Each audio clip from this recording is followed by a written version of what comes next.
Je parle beaucoup de l'ouïe et de l'oralité. Or, le credo juif, c'est le schéma. Et schéma Israël, schéma, ça veut dire écoute.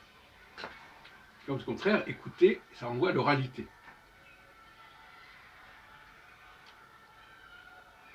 Ce qui n'est pas oral est mort, en fait.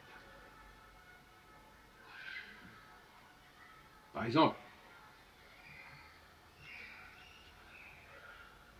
ce qui est écrit peut très bien être dû à quelqu'un qui est mort.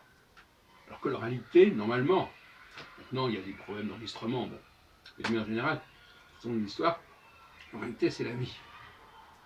Et l'écrit, c'est la mort. Le monument, les inscriptions, c'est la mort. C'est le signe de la mort. Et donc, pour revenir à ce que je disais l'autre jour sur les sens,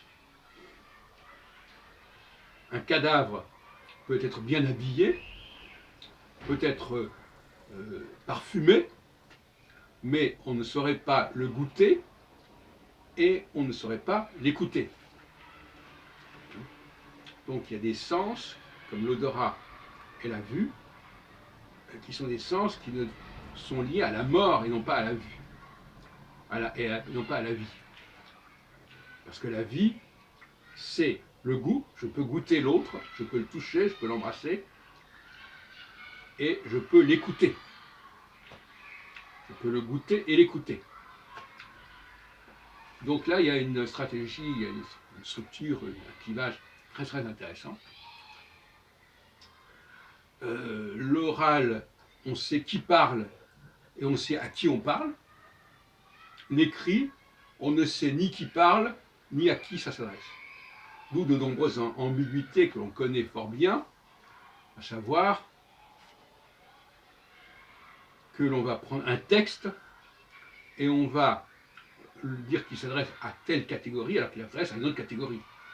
Par exemple, quand on dit dans Jérémie 31, ils vont tous faire ceci ou cela, ça concerne uniquement les juifs et pas les non-juifs. Mais on peut prendre le texte hors contexte et lui faire dire autre chose.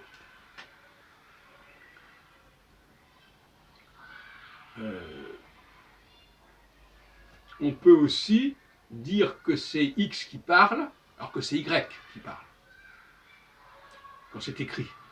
Par contre, quand on est dans l'oralité, on voit bien qui parle. C'est le problème du sujet et l'objet.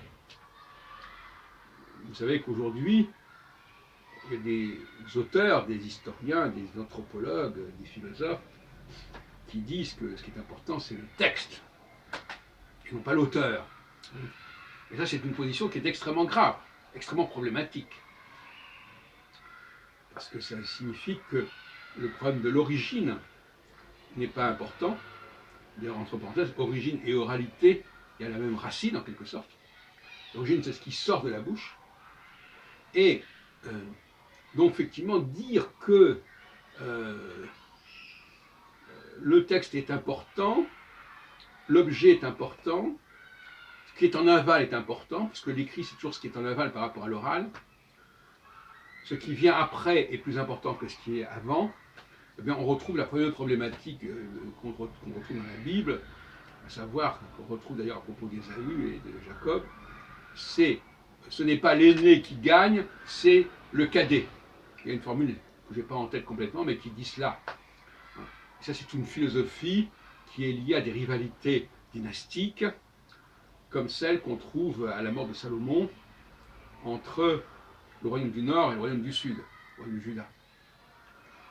Et par ailleurs, le fait que le tétragramme Yud He Vav He, normalement ça aurait dû être Yud He Vav Dalet, là il y a une déformation du tétragramme, ce qui permet de déconnecter le nom du tétragramme du nom de Juda. Parce que si vous enlevez Dalet de Yahoud, vous avez Yahvé. Et Yahvé, c'est une corruption de Yahoud. Et Yahoud, ça renvoie évidemment à Yehuda, et à Judée, et à Juif. Donc, voyez-vous, il y a tout un combat derrière tout ça qui est très intéressant.